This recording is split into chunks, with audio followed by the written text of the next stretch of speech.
Bismillahirrahmanirrahim. Assalamualaikum warahmatullahi wabarakatuh.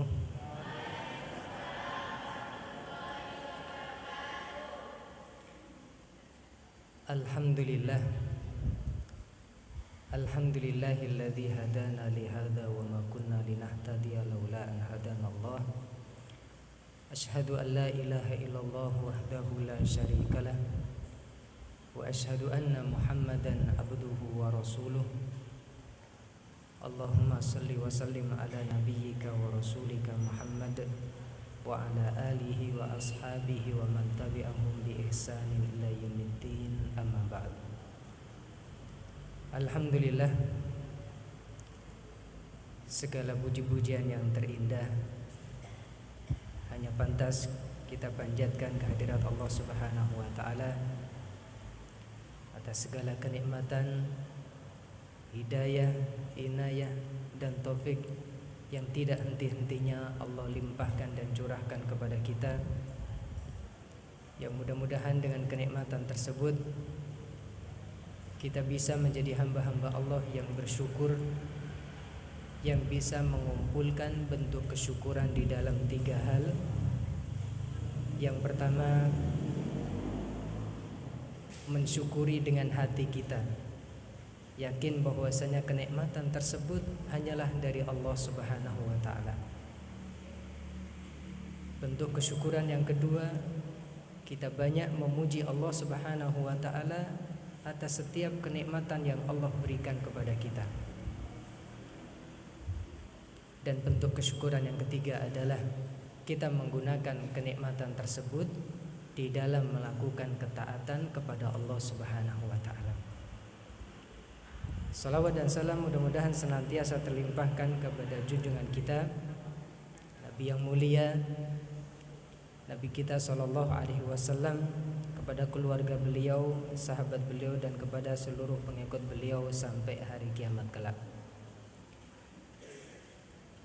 Jamaah Masjid Al-Huda dan jamaah masyarakat Madani, jamaah kajian Ahad pagi masyarakat Madani, yang mudah-mudahan senantiasa mendapatkan limpahan nikmat hidayah dan taufik dari Allah Subhanahu wa taala. Kita semuanya pasti mengharapkan mendapatkan kenikmatan dari Allah Subhanahu wa taala, di antaranya adalah berupa rizki. Tadi sudah dijelaskan di dalam mukadimah oleh Ustaz Darwis bahwasanya rizki itu tidak hanya sekedar dalam wujud materi saja. Tapi tatkala kita diberikan kenikmatan bisa hadir di majelis ilmu seperti ini, itu adalah merupakan salah satu rizki. Bahkan itulah rizki yang sesungguhnya. Pernah suatu ketika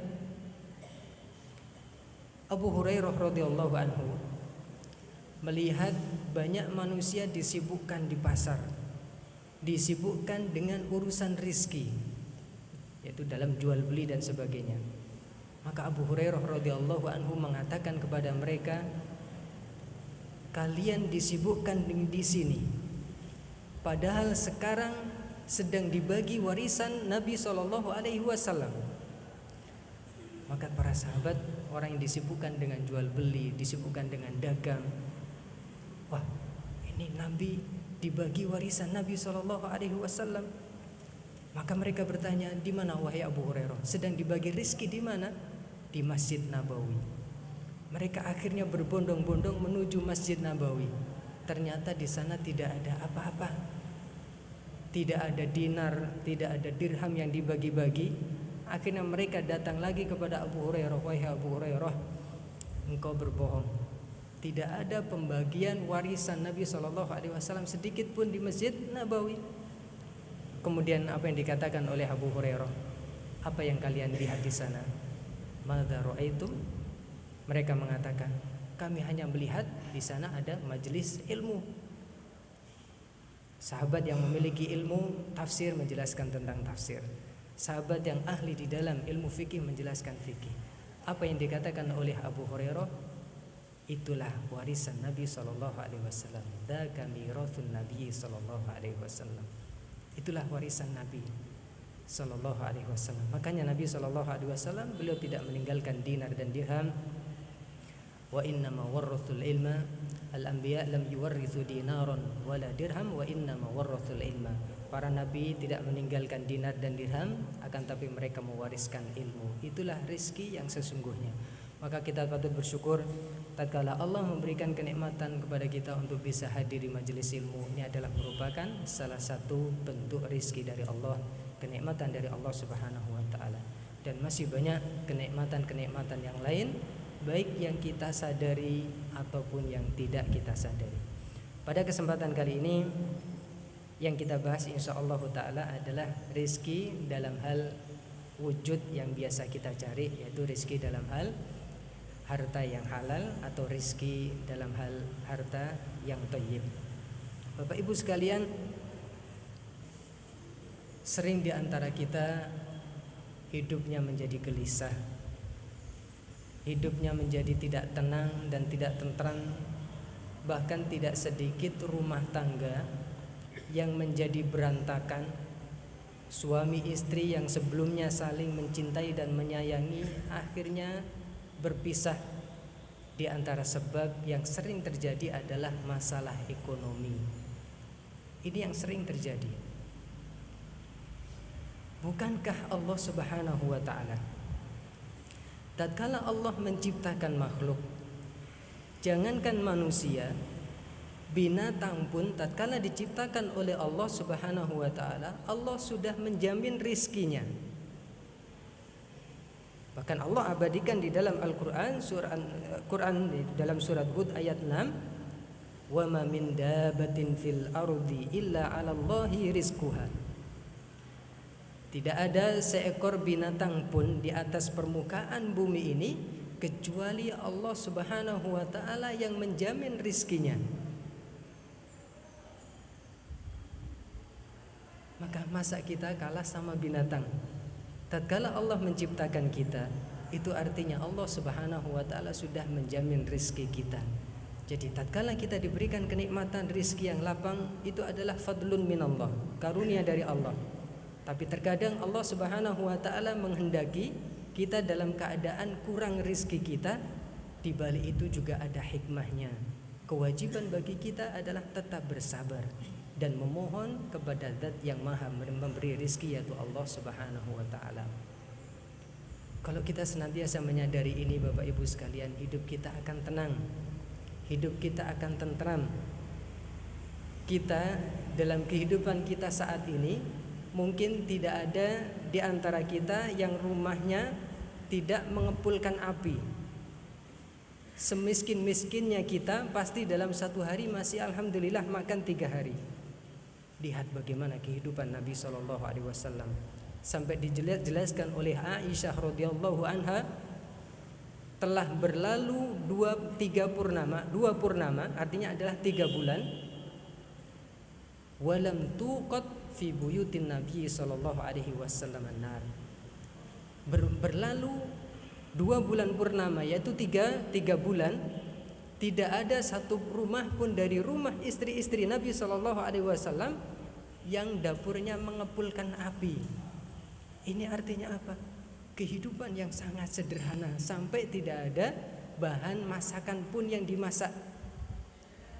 Maka Aisyah radhiyallahu anha ketika ditanya, "Maka apakah makanan kalian?" Aisyah mengatakan al-aswadan, 2 benda yang hitam, yang dimaksud adalah hanya air dan kurma saja. Maka kita harus senantiasa wajib untuk banyak bersyukur. Jangankan 3 bulan, setiap hari alhamdulillah dapur kita, kompor kita bisa menyala. Artinya Allah senantiasa mencukupkan kebutuhan kita. Maka inilah Allah sudah menjamin rezeki kita. Yang membedakan adalah yaitu apakah kita qanaah dengan pemberian Allah, apakah kita hanya menyandarkan diri kita kepada Allah atau tidak. Kemudian generasi pendahulu kita, generasi salaf, generasi soleh pendahulu kita, bagaimana nasihat mereka? Di antara mereka ada yang mengatakan, tawakkal tusakku ilaikal arzaku bila ta'bin wala takallufin. Dalam hal urusan rizki banyak-banyaklah bertawakal. Dengan tawakal tersebut rizki akan disampaikan kepada kalian tanpa capek dan tanpa lelah-lelah, tanpa susah payah, tanpa capek. Kalau seandainya seseorang benar-benar tawakal, tentunya adalah dengan melakukan sebab. Dengan melakukan sebab, dengan bekerja dan yang lainnya. Sungguh rizki itu akan disampaikan kepada kalian. Bagaimana ada seekor kucing yang tidak bisa melihat, seekor kucing buta. Ini binatang bukan manusia, apalagi manusia. Seekor kucing yang buta tidak bisa mencari makan. Ternyata ada kucing yang lain yang mencarikan makan untuknya, mondar-mandir sampai ada yang melihat, kenapa kucing ini setiap dikasih makan tidak dimakan, tapi dibawa pergi. Habis itu datang lagi mengambil makanan, pergi lagi. Kemudian tatkala dicari, ternyata kucing ini mendatangi kucing lain yang buta tidak bisa mencari makan, dan makanan ini diberikan kepada kucing yang buta tersebut. Ini binatang. Maka bagaimana dengan manusia? Yang membedakan hanya kekurangan kita adalah tawakalnya kita kurang kepada Allah Subhanahu wa taala. Umar ibn Abdul Aziz, beliau mengatakan, bainal abdi wa baina rizqihi hijabun. Antara seorang hamba dan rizki jatahnya itu seperti ada pembatas, ada hijab. Fa in qana'a wa radiyat nafsuhu atahu rizquhu. Kalau seandainya dia senantiasa qanaah, merasa cukup dengan pemberian Allah, dan ridho nafsunya dengan ketetapan Allah tentang rizkinya, maka rizki akan datang kepadanya. Rizki akan Allah datangkan untuknya. Wa in iktahama wa hataka al-hijaba lam yazid fawqa rizkihi. Tapi kalau seandainya dia tidak qanaah, tidak ridho, bahkan dia berusaha untuk mencari rizki sampai hijab ini yang dijelaskan oleh Umar ibn Abdul Aziz, sampai kalau seandainya pembatas tersebut antara dirinya dengan rizki tersebut dia sobek-sobek untuk mendapatkan rizki tidak akan sampai kepadanya kecuali apa yang sudah Allah tetapkan. Inilah Bapak Ibu sekalian, kita harus senantiasa yakin. Bukankah tatkala kita masih dalam bentuk janin di dalam perut ibu kita, Nabi kita SAW menjelaskan, inna ahadakum yujma'u khalquhu fi batni ummihi arba'ina yawman nutfatan. Bukankah tatkala setiap kita diciptakan dalam rahim ibu 40 hari pertama dalam bentuk nutfah masian, air mani, tsumma yakunu 'alaqatan mithla dzalik, kemudian menjadi segumpal darah, tsumma yakunu mudghatan mithla dzalik, kemudian menjadi segumpal daging, kemudian diutuslah malaikat, kemudian malaikat ini diperintahkan wa yu'maru bi arba'i kalimat, diperintahkan untuk menuliskan 4 hal. Di antaranya apa? Yu'maru bi katbi rizqihi wa ajalihi wa amalihi syaqiyun aw sa'id. Jadi rizki kita itu sudah diperintahkan untuk ditulis sejak kita masih berada di dalam rahim ibu kita. Ajal kita, tentang amal kita, keburukan atau kebaikan yang akan kita lakukan nanti, kehidupan kita senang ataupun bahagia, itu juga sudah ditetapkan. Jadi sekali lagi, itu sudah ditetapkan oleh Allah Subhanahu wa taala. Kewajiban bagi kita hanyalah menjemput rizki tersebut dengan cara yang baik. Maka di dalam hal urusan rizki, kita tidak boleh melihat orang yang ada di atas kita. Kalau kita senantiasa melihat orang yang lebih kaya, rumput tetangga lebih hijau ungkapannya. Kenapa rumput tetangga itu selalu lebih hijau? Karena selalu melihat kepada kenikmatan, kebaikan yang ada di tetangga dan tidak mensyukuri apa yang ada di dalam dirinya. Maka di dalam hal urusan dunia, kita diperintahkan untuk melihat orang yang ada di bawah kita. Kalau kita punya sepeda motor, belum mampu untuk beli mobil, alhamdulillah masih banyak orang yang belum punya sepeda motor. punya sepeda kecil, alhamdulillah banyak orang yang belum mampu untuk beli sepeda meskipun sepeda goes. Nabi Shallallahu Alaihi Wasallam dalam sebuah hadis yang diriwayatkan oleh Imam Bukhari, beliau bersabda, "Unduru ila man huwa dunakum fid dunya." Lihatlah kepada orang yang berada di bawah kalian dalam hal urusan dunia. Wanzuru ila man fawqakum fid din. Tapi lihatlah kepada orang yang ada di atas kalian di dalam hal urusan agama. Jadi kalau melihat urusan dunia, kita lihat orang yang ada di bawah kita. Tapi di dalam hal urusan agama, di dalam hal urusan kebaikan, ketaatan, kita lihat orang yang ada di atas kita.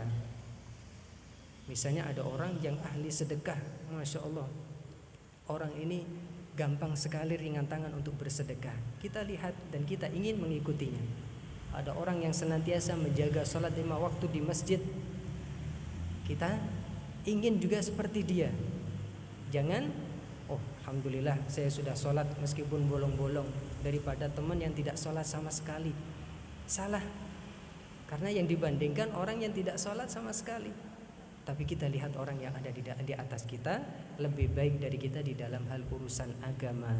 Tapi di dalam hal urusan dunia kita lihat orang yang berada di bawah kita. Maka bagaimana agar pintu-pintu rizki ini dibukakan oleh Allah Subhanahu wa taala? Ada beberapa sebab yang dengan sebab-sebab tersebut insyaallah taala Allah akan membukakan pintu-pintu rizki untuk kita. Yang pertama, Bapak Ibu sekalian, jangan lupa apa tujuan Allah menciptakan kita. Jadikanlah tujuan utama kita adalah akhirat. Kalau kita senantiasa menanamkan di dalam hati kita, aku diciptakan, saya diciptakan oleh Allah adalah untuk tujuan akhirat, bukan untuk tujuan dunia.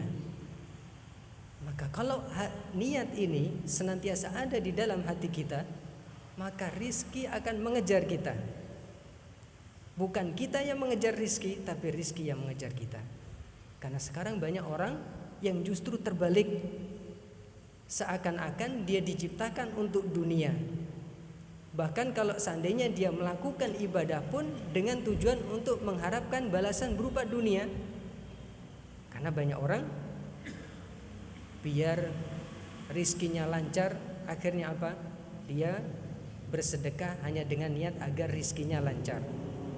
Biar usahanya, dagangnya mendapatkan keuntungan banyak, dia melakukan kebaikan, ketaatan hanya dengan tujuan agar dagangnya mendapatkan keuntungan banyak. Jadi sampai ibadahnya pun dia niatkan untuk tujuan dunia. Ini yang salah. Tapi tatkala tujuan kita senantiasa akhirat, maka dunia akan mengejar kita. Bukankah Nabi SAW beliau bersabda, "Man kanatil akhiratu hammahu." Barang siapa yang tujuan utamanya, niat utamanya, keinginan utamanya itu adalah al-akhirat, yaitu akhirat, maka Allah Subhanahu wa taala ja'alallahu ghinahu fi qalbihi. Allah akan jadikan kekayaan di dalam hatinya. Dia akan senantiasa merasa cukup. Meskipun dia melihat ada orang yang lebih kaya, tapi dia sudah merasa cukup. Kayanya Allah letakkan di dalam hati. Karena banyak orang yang Allah bahkan berikan kekayaan yang banyak, tapi terus merasa kurang. Ini artinya apa? Hatinya senantiasa merasa fakir. Tapi orang yang tujuannya senantiasa akhirat, Allah akan jadikan kekayaan di dalam hatinya. Wa jama'a lahu syamlahu. Urusan-urusannya akan dimudahkan oleh Allah.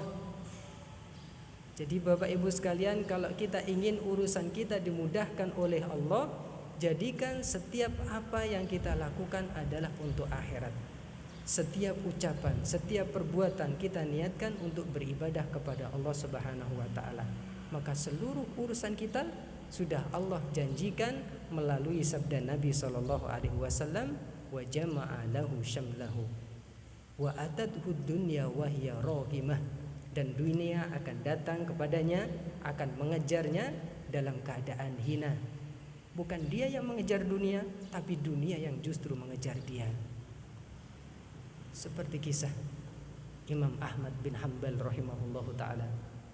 Bagaimana di akhir hayat beliau khalifah memuliakan beliau dengan semulia-mulianya, sampai beliau ditawarkan harta berapapun akan dikasih.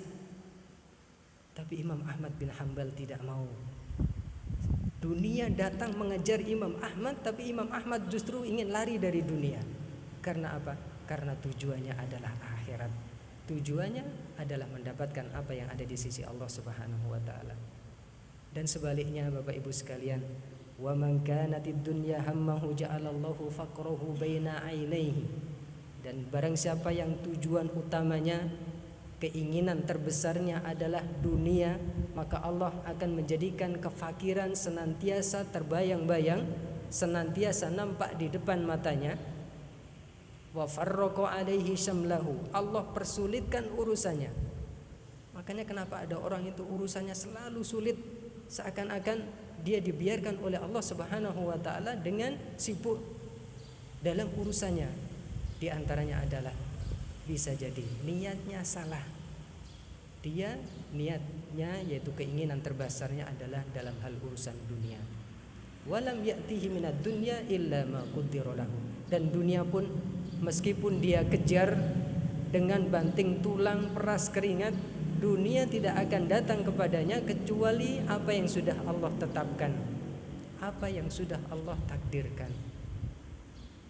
Jadi hadis ini adalah sabda Nabi SAW, dan apa yang beliau sabdakan adalah merupakan wahyu dari Allah.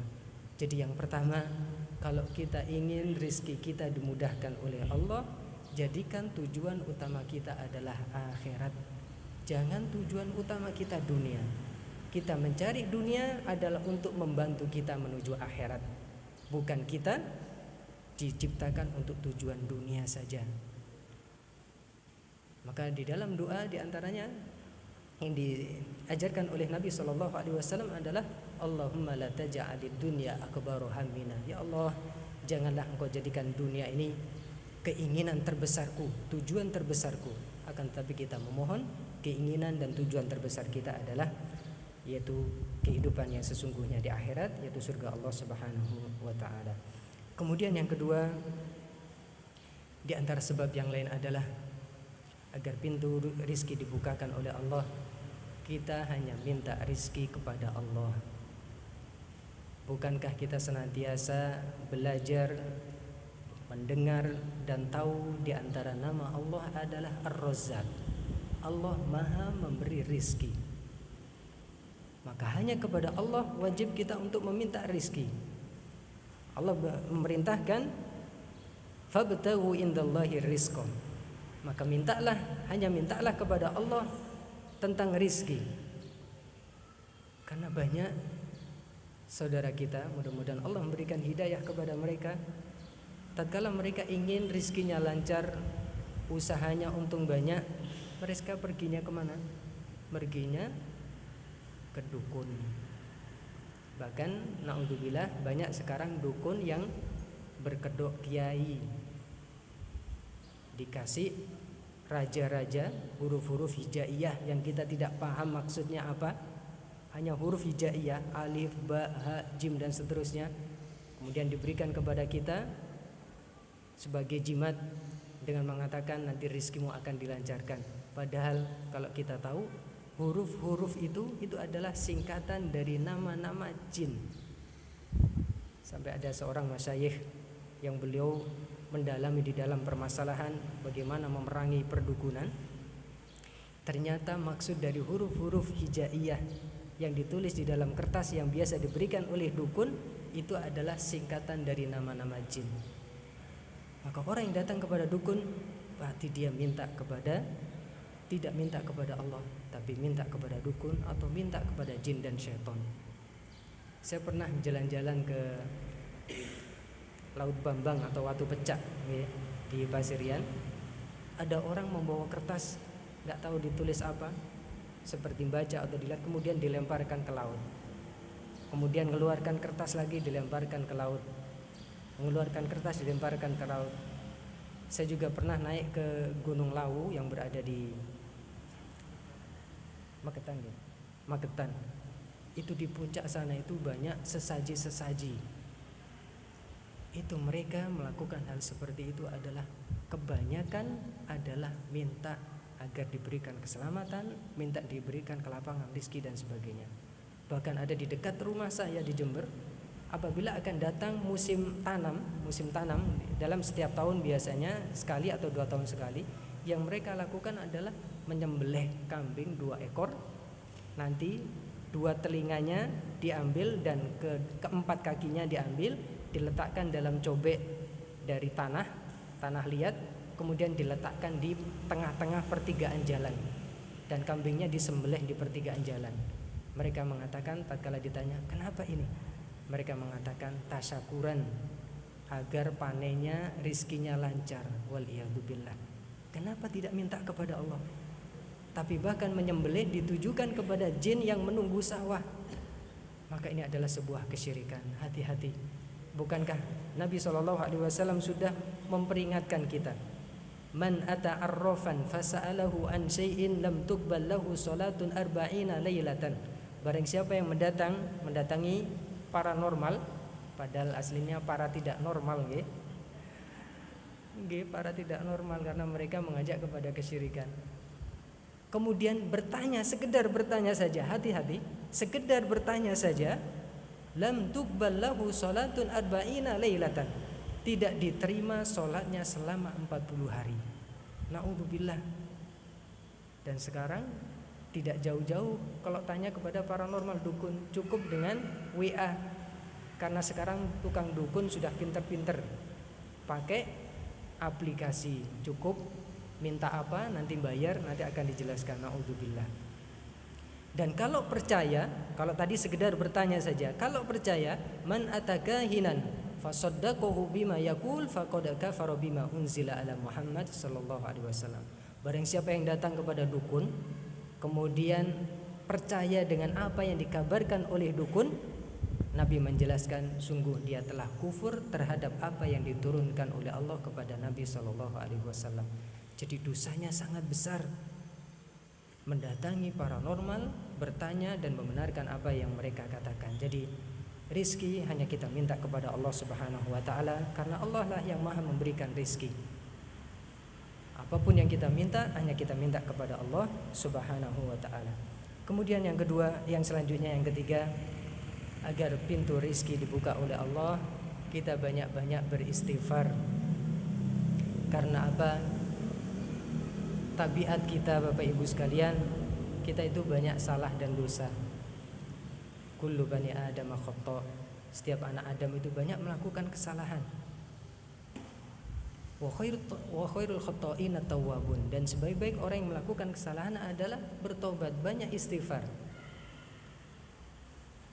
Karena di antara sebab rizki ini dihalangi atau kita diharamkan, terhalang dari mendapatkan rizki, di antara sebabnya adalah karena dosa yang kita lakukan. Makanya pernah ada seseorang datang kepada Hasan Al-Basri rahimahullahu ta'ala. Orang ini mengadukan tentang kemarau yang panjang, sawah dalam keadaan kekeringan, akhirnya tidak bisa panen, tanaman banyak yang mati. Apa yang dikatakan oleh Hasan Al-Basri? Istaghfirillah, beristighfarlah, memohonlah ampun kepada Allah Subhanahu wa ta'ala. Kemudian datang lagi orang yang kedua, dia mengeluhkan tentang rizkinya yang sedikit.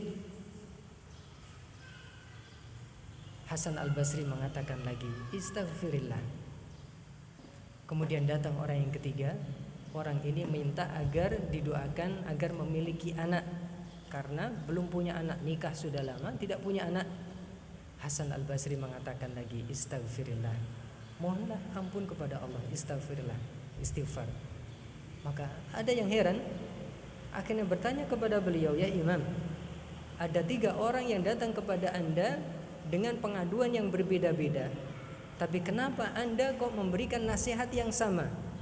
Beristighfarlah, memohonlah ampun kepada Allah Subhanahu wa ta'ala. Apa yang dikatakan oleh Hasan Al-Basri? Beliau mengatakan, bukan aku yang mengatakan hal tersebut, tapi Allah Subhanahu wa ta'ala yang mengatakan, yaitu di dalam surat Nuh ayat 10 sampai ayat 12. Apa firman Allah? Faqultu astaghfiru rabbakum innahu kana ghaffara. Maka aku katakan, mohonlah ampun kepada Rabb kalian, karena sesungguhnya dialah yang maha memberikan ampun.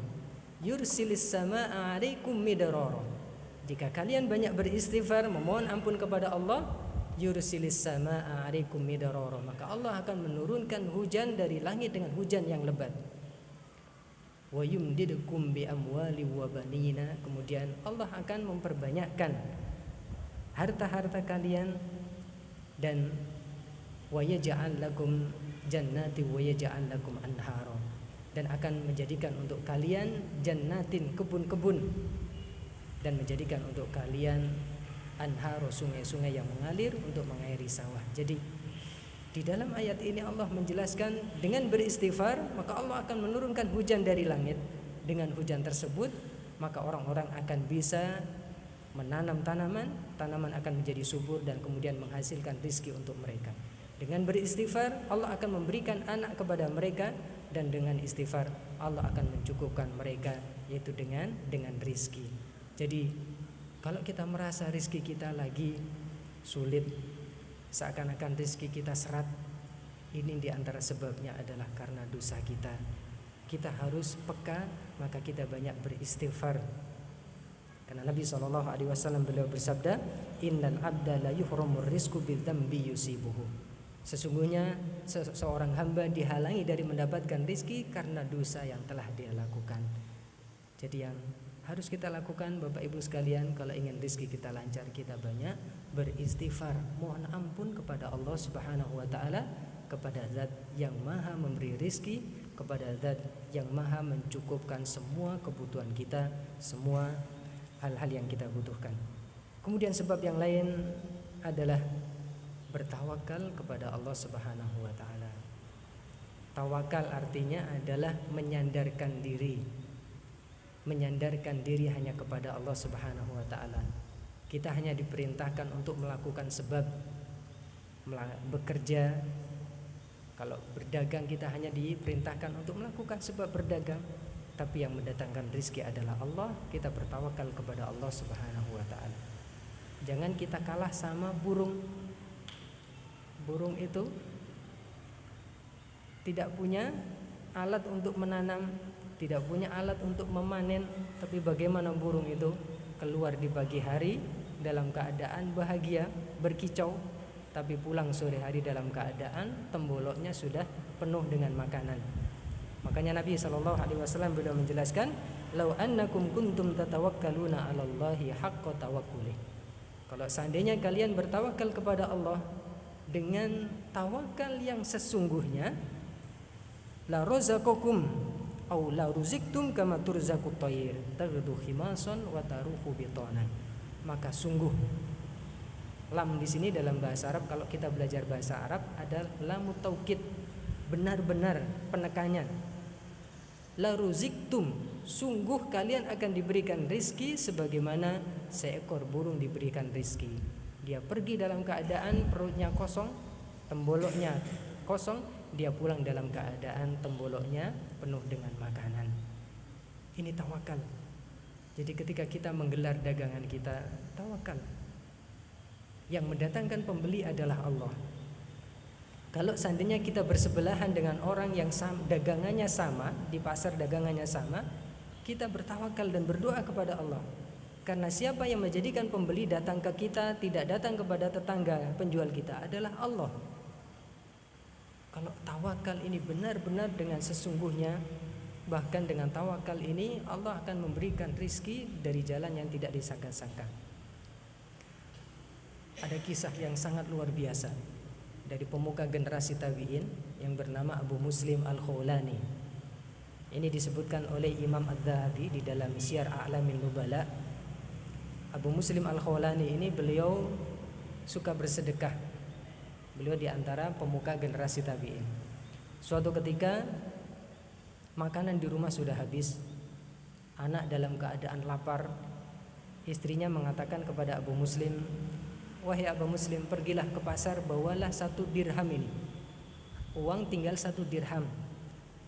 Belilah tepung. Anak-anak sudah tidak sabar dalam keadaan kelaparan. Akhirnya Abu Muslim ini pergi ke pasar. Tatkala di perjalanan di pasar, ada pengemis yang datang kepada Abu Muslim dengan setengah memaksa meminta uang kepada Abu Muslim Al-Khawlani. Dan pada waktu itu padahal yang dibawa cuma 1 dirham. Abu Muslim Al-Khawlani bingung, kalau seandainya 1 dirham ini diberikan kepada pengemis ini, maka dia pulang dalam keadaan tidak membawa tepung, padahal istrinya meminta untuk beli tepung dan anak-anak dalam keadaan kelaparan. Bingung beliau antara memberikan 1 dirham ini atau tidak. Tapi pengemis ini terus meminta sambil memaksa, akhirnya diberikan 1 dirham tersebut. Setelah uang 1 dirham diberikan, Abu Muslim tidak bisa beli tepung, uangnya tidak ada. Akhirnya sambil berjalan, Abu Muslim melewati tempat penggergajian kayu. Biasanya kalau tempat penggergajian kayu kan ada emput ya, serbuk gergajian itu. Abu Muslim yang ada di benaknya adalah daripada pulang dalam keadaan kantongnya tidak ada isinya, akhirnya yang ada di benaknya, akhirnya kantongnya ini diisi serbuk kayu tadi, emput, diikat dan dibawa pulang. Sampainya di rumah hanya ditaruh di depan rumah dan tidak berani masuk rumah. Karena kalau masuk rumah ditanya istrinya mana tepungnya, pulang tidak bawa tepung, masa ngomong ke istrinya ini aku bawa emput, kan bisa jadi istrinya nanti marah. Akhirnya ditaruh di depan rumahnya dan Abu Muslim langsung pergi ke masjid. Tatkala di masjid, Abu Muslim mengadu kepada Allah, meminta kepada Allah dan tawakal kepada Allah. Akhirnya ketika pulang, Abu Muslim Al-Khawlani pulang dari masjid, tiba-tiba istrinya menghidangkan makanan yang terbuat dari tepung. Maka Abu Muslim heran. Maka bertanya Abu Muslim kepada istrinya, min aina lakum hadza? Dari mana kalian mendapatkan makanan ini? Kok ada makanan yang terbuat dari tepung? Maka istrinya mengatakan, dari tepung yang engkau letakkan di depan rumah.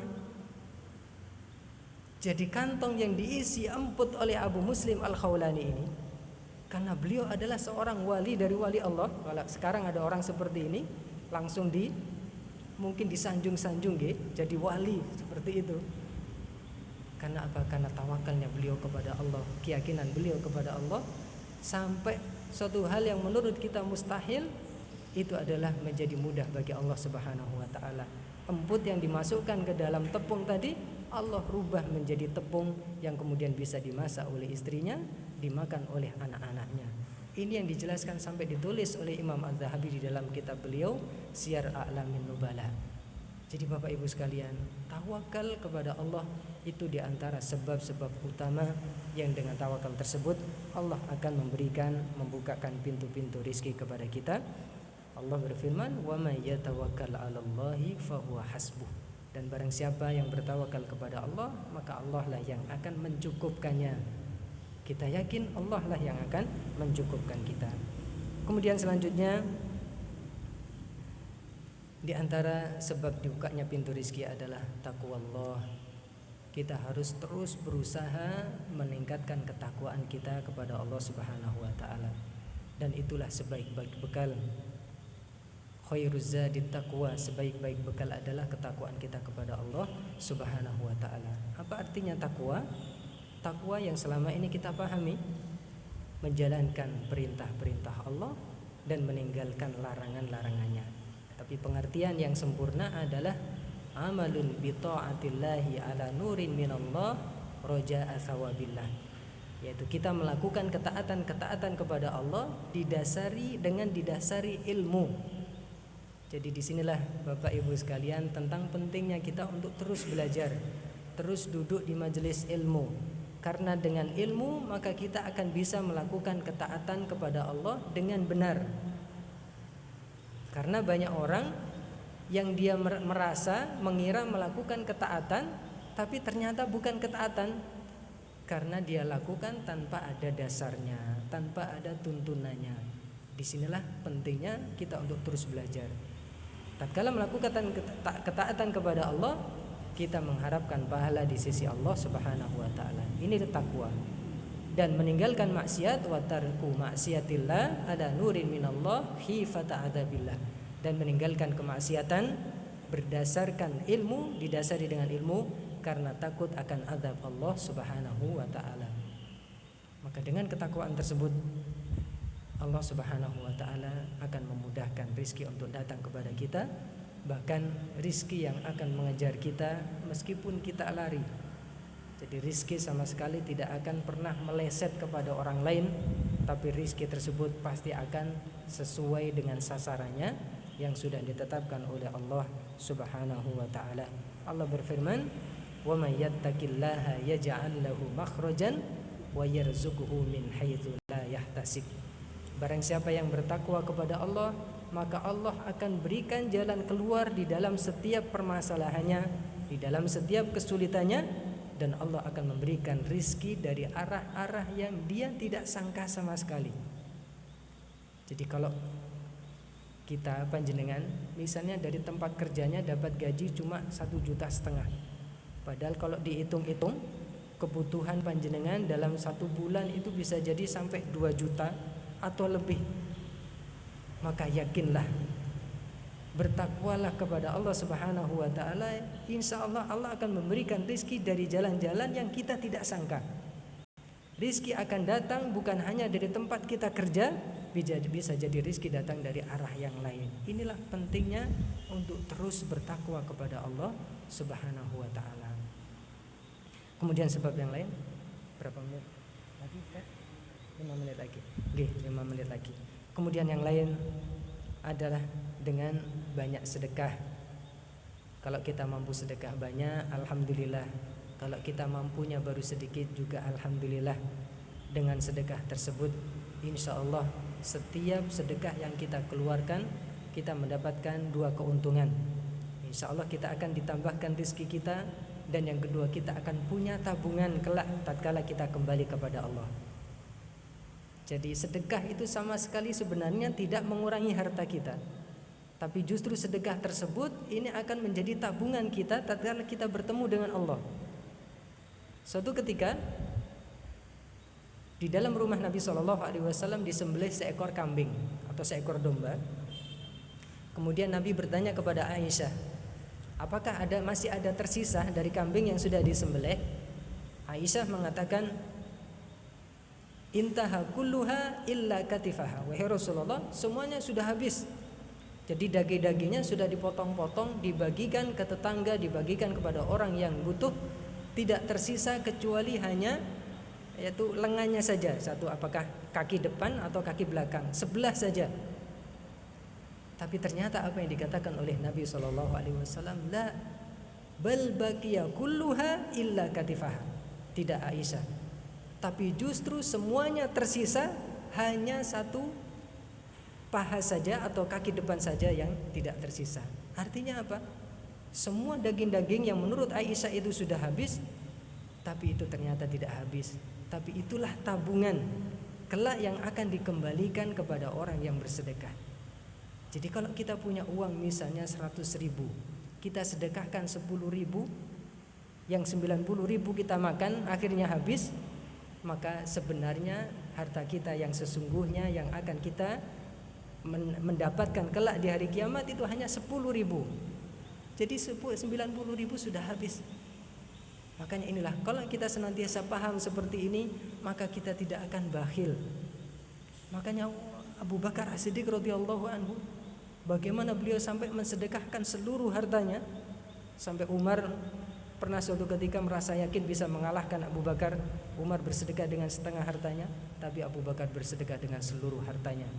Sampai Umar mengatakan, sudah, aku tidak pernah bisa mengalahkan Abu Bakar As-Siddiq radhiyallahu anhu. Inilah sedekah. Bahkan bagaimana di setiap hari Allah Subhanahu wa taala melalui Nabi sallallahu alaihi wasallam, Nabi menjelaskan, "Ma min yaumin yusbihul ibadu fihi illa malakani yanzilan." Tidaklah dalam setiap harinya seorang hamba masuk di pagi hari kecuali ada 2 malaikat yang turun. 2 malaikat yang turun, fayaqulu ahaduhuma Allahumma a'ti munfiqan khalafan. Yang pertama malaikat ini mendoakan, ya Allah, berikanlah kepada seorang hamba yang bersedekah ganti dari sedekahnya. Artinya apa? Akan digantikan dengan rizki yang lain. Dia punya dua keuntungan, rizkinya akan diganti dan dia punya tabungan.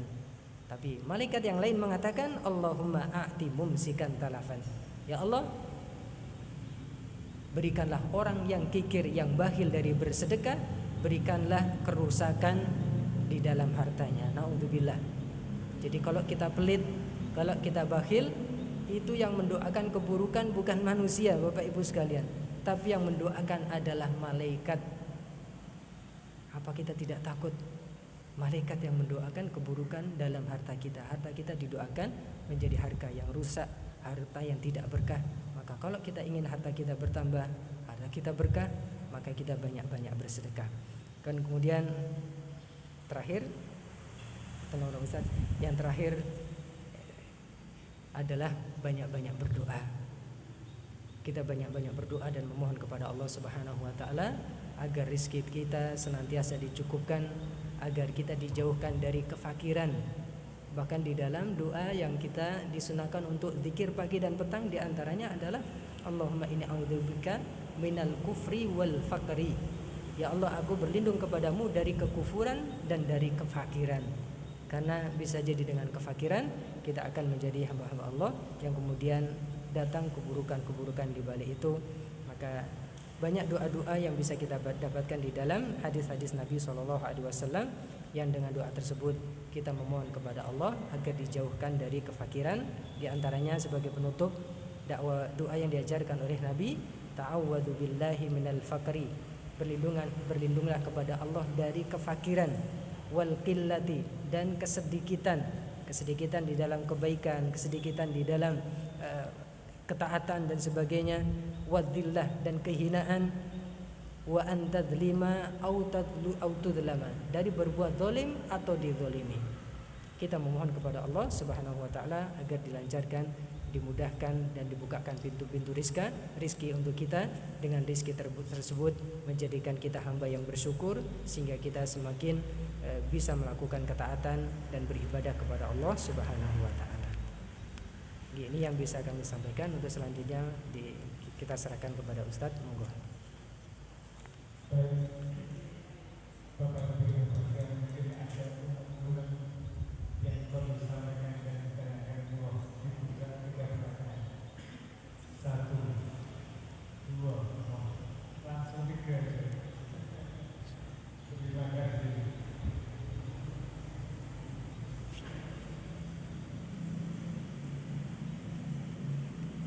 Assalamualaikum warahmatullahi wabarakatuh. Waalaikumsalam. Mohon keimanan dan kesyirikan canggih bisa. Banyak sekarang itu orang-orang berebut jabatan, bahkan menjadi istilahnya sudah menjadi rahasia bahwa kalau ingin memiliki jabatan sesuatu tertentu itu pakai bahasa. Ada lagi orang yang menyekolahkan anaknya sampai tinggi harapannya agar hidupnya itu istilahnya lebih aman. Nah, ini apakah termasuk bentuk kesyirikan? Karena dia menggunakan jabatan seolah-olah kalau tidak jabat ini tidak makmur hidupnya. Ini yang pertama. Yang kedua, kemarin tanggal 17 di bulan ini saya kebetulan punya sopir saya ngomong tanggal 17 itu enak di macet itu habis semua. Dan ngomong karena ada kegiatan di Kasuruan, sehingga orang berbondong-bondong ke sana. Yang tidak punya uang memaksakan untuk ikut. Kalau ditanya agar memperoleh. Nah, ini apa juga bentuk dari kesyirikan? Mohon pencerahan. Wassalamualaikum warahmatullahi wabarakatuh. Waalaikumsalam warahmatullahi wabarakatuh. Yang pertama, rizki adalah hanya dari Allah Subhanahu wa taala, karena Allah lah yang Maha memberikan rizki. Bahkan keyakinan ini adalah merupakan salah satu bentuk tauhid di dalam tauhid rububiyah. Ketika seseorang di dalam hatinya berkeyakinan bahwasanya rizkinya hanya dia dapatkan dari jabatannya dia, maka ini bisa masuk ke dalam kesyirikan. Tapi kalau seandainya hanya sebagai wasilah saja, ini bisa mengurangi tawakalnya dia kepada Allah Subhanahu wa taala. Jadi dia hanya dengan jabatan merasa rizkinya nanti akan lebih dimudahkan daripada yang lainnya, dengan tetap berkeyakinan yang memberikan rizki hanyalah Allah Subhanahu wa taala misalnya, maka ini bisa mengurangi tawakalnya dia kepada Allah Subhanahu wa taala. Tapi kalau berkeyakinan tadi hanya dari jabatan tersebutlah dia akan mendapatkan rizki, ini bisa jatuh ke dalam kesyirikan. Maka ini diantara hal yang terjadi banyak yang terjadi di masyarakat kita. Bahkan naudzubillah, tatkala mereka melakukan kebaikan itu biasanya selalu diabadikan untuk apa? Untuk kampanye, untuk periode berikutnya. Bahkan menyumbang pun itu harus ditulis dari siapa, bahkan kalau bisa direkam dan sebagainya. Jadi setiap tingkah lakunya, kebaikan-kebaikannya selalu direkam agar dikenal oleh orang banyak, yang tujuan akhirnya adalah agar dipilih lagi. Maka ini bisa masuk ke dalam salah satu ancaman bagaimana kelak pada hari kiamat api neraka pertama kali dinyalakan oleh Allah, diantaranya adalah untuk 3 orang. Salah satunya adalah orang yang bersedekah, dia dengan niat riya, tidak ikhlas ditujukan kepada Allah, tapi hanya ingin dipuji, ingin disanjung. Maka orang inilah tatkala ditanya, untuk apa engkau bersedekah? Dia mengatakan, aku bersedekah untukmu ya Allah, tapi kemudian didustakan. Kadzabta, engkau berdusta. Tapi engkau bersedekah hanya ingin dikatakan sebagai seorang yang dermawan. Dan ini sama dengan yang terjadi mereka, mudah-mudahan Allah memberikan hidayah kepada mereka, yaitu tatkala melakukan sedekah kebaikan itu tujuannya untuk mendapatkan suara dan sebagainya. Kemudian yang kedua, ini adalah merupakan satu hal yang di sini harus hati-hati. Jadi sampai Nabi SAW tadi malam di dalam detik-detik meninggalnya Nabi SAW, di antara wasiat Nabi SAW, beliau berwasiat, la'anallahu al-yahuda wan nasara ittakhadhu qubur anbiya'ihim masajida. Mudah-mudahan Allah melaknat Yahudi dan Nasrani karena mereka menjadikan kuburan nabi-nabi mereka sebagai tempat ibadah. Ala la taj'alu qabri wathanan yu'bad. Nabi mengatakan, janganlah sekali-kali kalian menjadikan kuburanku sebagai sesembahan selain Allah yang diibadahi. Ini wasiat dari Nabi, karena beliau khawatir apabila beliau nanti meninggal, orang-orang akan datang berbondong-bondong ke kuburan beliau. Akhirnya apa? Minta kepada beliau. Bahkan banyak orang yang mintanya lebih khusyuk apabila melalui kuburan daripada langsung berdoa kepada Allah Subhanahu wa taala. Jadi ini yang dikhawatirkan oleh Nabi. Sampai banyak hadis yang lain Nabi menjelaskan, la tasuddur rihal illa salasati masajid. Janganlah kalian berlebih-lebihan di dalam melakukan perjalanan di dalam safar kecuali ketiga masjid. Ila Masjidil Haram wa Masjidil Aqsa wa Masjidi hadza, yaitu ke Masjidil Haram untuk menunaikan ibadah haji, atau ke Masjidil Aqsa yang di Palestina, atau ke Masjid Nabawi. Boleh kita kalau punya rezeki melakukan safar ke sana, karena ini salah satu bentuk mengamalkan perintah Nabi SAW. Tapi selain itu ini tidak diperbolehkan. Jadi ini adalah perkara yang sangat sensitif sebelumnya, jadi harus hati-hati. Hukum ziarah kubur boleh napa mboten? Boleh. Tapi apa tujuan utamanya? Tujuan utamanya adalah yang pertama agar kita ingat mati. Agar kita ingat mati. Ketika kita ingat mati, maka akan menjadikan kita ingat apakah bekal kita sudah cukup. Ternyata bekalku masih sangat kurang, maka kita harus banyak-banyak memperbanyak bekal. Kemudian adalah mendoakan orang yang sudah meninggal, bukan justru minta kepada orang yang sudah meninggal. Ini yang dilarang. Bahkan ini bisa jatuh ke dalam kesyirikan, karena banyak orang yang akhirnya terjatuh minta kepada orang yang sudah meninggal. Ini tidak diperbolehkan, bahkan terjatuh ke dalam kesyirikan. Oke. Ngaten? Oke.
Yang pertama, ketika kita bersedekah, maksudnya di situ digantikan, apakah digantinya dalam bentuk dicairkan? Nanti dipanggil namanya fulan, ini 700 kali. Ketika kita rizki kita diganti oleh Allah Subhanahu wa taala, itu dalam berbagai bentuk. Terkadang benar rizki kita diganti oleh Allah dengan rizki yang lain. Terkadang dengan sedekah kita tersebut kita digantikan oleh Allah, tapi bukan dalam bentuk kita dihindarkan dari musibah. Kita diberikan kenikmatan sehat, saudara kita yang diberikan kenikmatan sakit akhirnya mengeluarkan dana, dan kita alhamdulillah tidak mengeluarkan dana, tidak mengeluarkan biaya. Makanya ganti dari sedekah yang kita lakukan itu seperti halnya doa. Doa itu terkadang Allah kabulkan langsung setelah berdoa, sesuai dengan yang kita minta. Terkadang doa ini Allah kabulkan tapi setelah waktu yang agak lama. Tapi terkadang juga doa ini Allah kabulkan dalam bentuk yang lain yang tidak seperti yang kita minta. Dan bahkan doa ini terkadang tidak dikabulkan di dunia, tapi Allah kabulkan kelak di akhirat, dikembalikan dalam bentuk pahala. Begitu juga dengan sedekah. Jadi boleh bagi kita tatkala bersedekah, kita memohon kepada Allah agar Allah Subhanahu wa taala mengganti rezeki kita. Tapi jangan hanya niat seperti itu. Jadi harus kita senantiasa ingat bahwasanya rezeki tersebut tidak hanya dalam wujud rupiah, dalam wujud materi saja, tapi rezeki tersebut dalam banyak hal. Baik dalam kesehatan kita, keluarga kita yang Allah berikan keberkahan, kita hidup di lingkungan yang nyaman dan sebagainya, itu adalah merupakan salah satu bentuk rezeki yang Allah berikan sebagai ganti dari sedekah kita. Kemudian yang kedua tadi apa? Mencuri, nggih. Apabila harta kita dicuri, apakah itu juga termasuk sedekah? Maka kita niatkan ketika harta kita dicuri, kalau kita tidak ikhlas, saya tidak ikhlas sampai hari kiamat nanti saya tuntut, itu hak kita. Kita boleh menuntut kelak pada hari kiamat.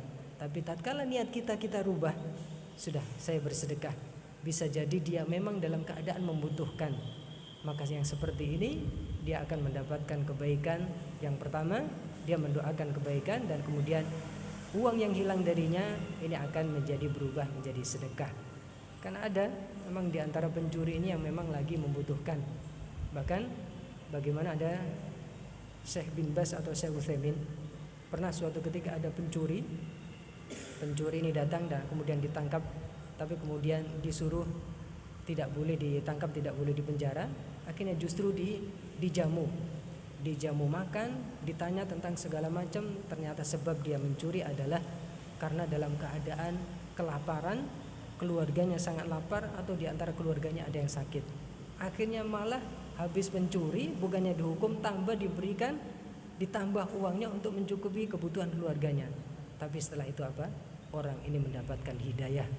Yang sebelumnya dia mencuri, akhirnya dia menjadi salah seorang yang bertakwa kepada Allah Subhanahu wa taala. Jadi ketika kita dicuri harta kita akan terzalimi. Maka ini kesempatan bagi kita untuk mendoakan. Kita doakan orang yang mencuri tersebut mendapatkan hidayah. Maka doa yang bidzahril ghaib, doa yang tanpa sepengetahuan orang yang kita doakan, doa ini akan diaminkan oleh malaikat, dengan malaikat mengatakan walaka bimitsal, engkau juga akan mendapatkan seperti yang apa engkau doakan.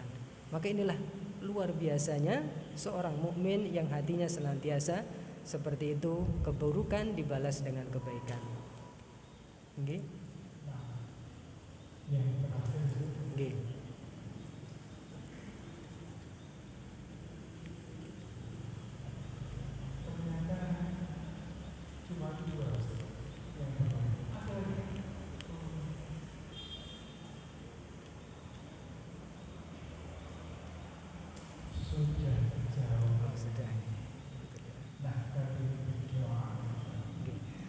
Baik, alhamdulillah. Mudah-mudahan sedikit apa yang kita bahas ini menambah ilmu kita. Dan ilmu apabila kita hanya mengumpulkan, tidak mengamalkan, maka kita khawatir ilmu tersebut akan menjadi keburukan bagi kita. Dan ini yang senantiasa kita berlindung kepada Allah. Allahumma inni a'udzubika min ilmin la yanfa' wa qalbin la yakhsha wa du'ain la yustajabu lah. Ya Allah, aku berlindung kepadamu dari ilmu yang tidak bermanfaat, doa yang tidak dikabulkan, dan hati yang tidak pernah khusyuk. Maka kita memohon mudah-mudahan ilmu yang kita dapatkan kita mampu untuk mengamalkan, sehingga ilmu tersebut menjadi ilmu yang bermanfaat, menjadikan kita semakin takut kepada Allah Subhanahu wa taala. Innama yakhsyallaha min ibadihil ulama. Dan kita berdoa mudah-mudahan Allah Subhanahu wa taala senantiasa melimpahkan keberkahan, melimpahkan hidayah, taufik dan inayahnya kepada kita. Kita tutup dengan doa kafaratul majlis. Subhanakallahumma wa bihamdika asyhadu an la ilaha illa anta astaghfiruka wa atubu ilaik. Assalamualaikum warahmatullahi wabarakatuh.